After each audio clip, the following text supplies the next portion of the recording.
రీసెంట్గా కొన్ని ఫిలిమ్స్ వచ్చాయి పాక్సో యాక్ట్ మీద.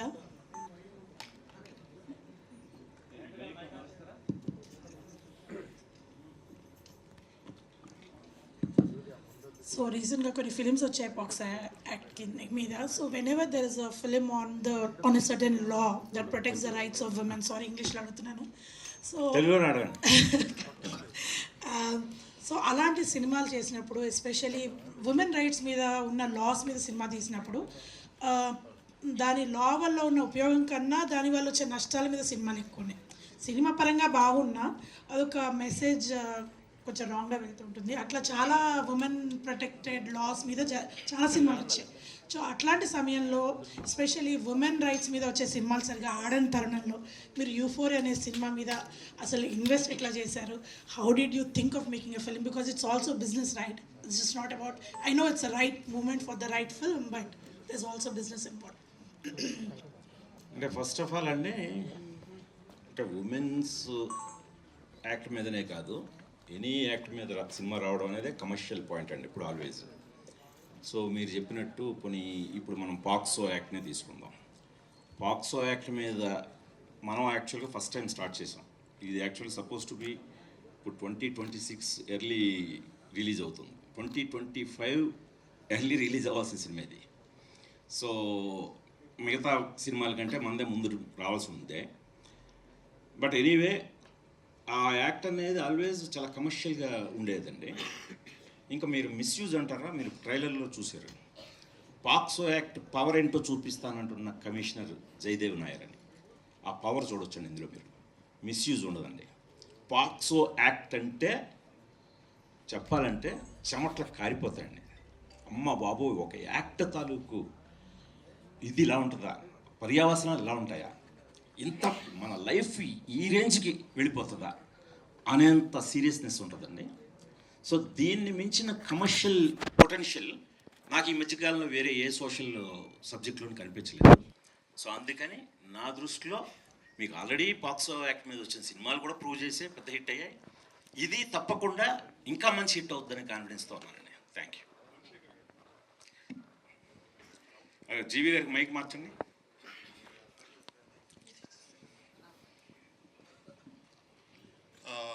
మీ కెరీర్ బిగినింగ్లో కంటెంట్ డ్రివెన్ ఫిల్మ్స్ చేశారు, లాఠీ లాంటివి, సొగసు చూడతారమ్మా. దాని తర్వాత you went in very big and అన్ని ప్రతిష్టాత్మకమైన మంచి సెట్స్ చేసి ఎక్కువ బడ్జెట్ ఉన్న సినిమాలు లాస్ట్ ఫిల్మ్ వరకు అలానే చేశారు. Now you change your approach and you done very good content driven film.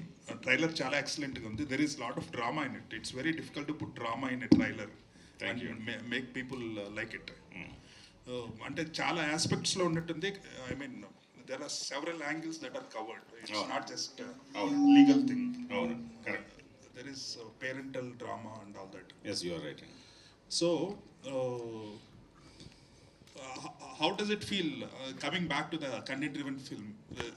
మీరు స్టార్ట్ అయిన ప్లేస్కి మళ్ళీ వచ్చారు.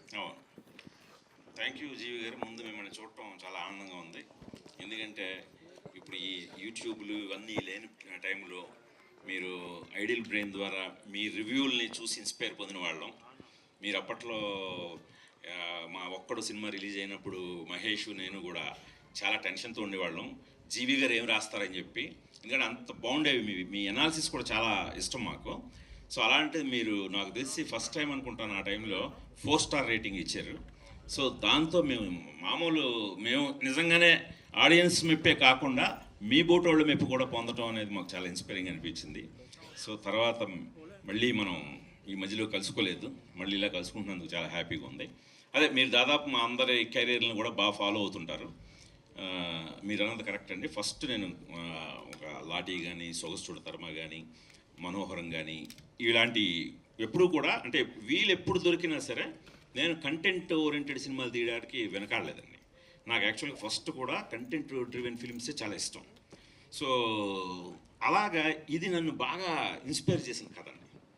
సో మీరు అన్నట్టు ఈ కథలో కేవలం ఒక యాక్ట్, ఒక పాక్సో యాక్ట్ అనే కాదు, డ్రామాని తీసుకురావటం నేను అందుకనేనండి ఎక్కువ.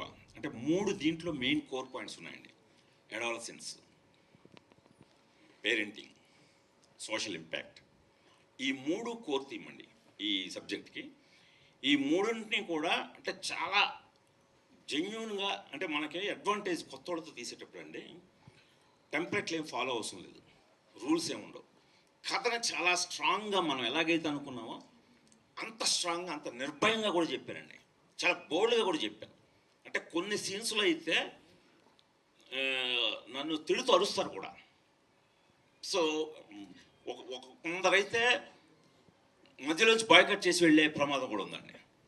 అంత ఒక గట్ ఫీలింగ్ తోటి ఇది అలాగే చెప్పాలి. సొసైటీలో ఇది జరుగుతుంది, అంత ఓపెన్గా, అంత నేకెడ్ ట్రూత్ అలా చెప్పాలి. ఇలాంటి స్థితికి దిగజారిపోతున్నారు యూత్, అది చెప్పి తీరాల్సిందే అని అంత గట్టిగా చెప్పడం జరిగిందండి. సో అలా చెప్పే క్రమంలో ఇందాక నేను అన్నట్టు కొందరికి అనీజీగా వెళ్ళిపోదాం అనిపించిన వాళ్ళు కూడా ఎండకు వచ్చేసరికి ఇది ఇలాగే చెప్పాలి, ఖచ్చితంగా ఈ కథను ఎంత బోల్డ్గా, ఇంత హార్డ్ హిట్టింగ్గా చెప్తేనే ఇప్పుడు మనందరినీ మనం క్వశ్చన్ చేసుకునే, మనం జాగ్రత్త పడే ఒక కాన్షియస్ ఆయన క్రియేట్ చేశాడని చెప్పి అనుకుంటారని చాలా గట్టిగా నమ్ముతున్నాను sir. Right sir Arjun ji, you have become nationwide, latest sensation with Dhurandhar. So how does it feel? You have become suddenly Euphoria means, suddenly it found a new star among the trade circle and among the audiences. It was Bhumika was the face of it. Now there are two faces for Euphoria, which is very good commercially for a film in terms of the openings also. So how different are the characters? There also you have played a college-going girl in Dhurandhar. Here is also adolescent. So how different are the characters, and what is how differently you portrayed both? Because both of them have a lot of innocence in those characters.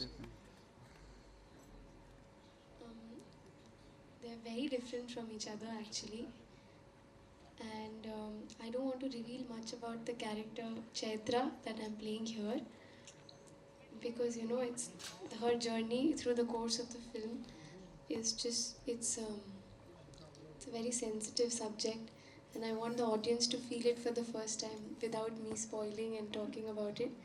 As for Dhurandhar, you saw, and so I feel like, yeah, of course both of the characters are very different cultures, different storylines, and portraying it, I just wanted to be as honest to both of them as I could be. So. Right. One question, Bhumika garu, you are always known as an actress who go by heart. You don't look at the calculations. You don't look at, if you like content, you go there and act in it. And you are also a producer. So you produced films in earlier also.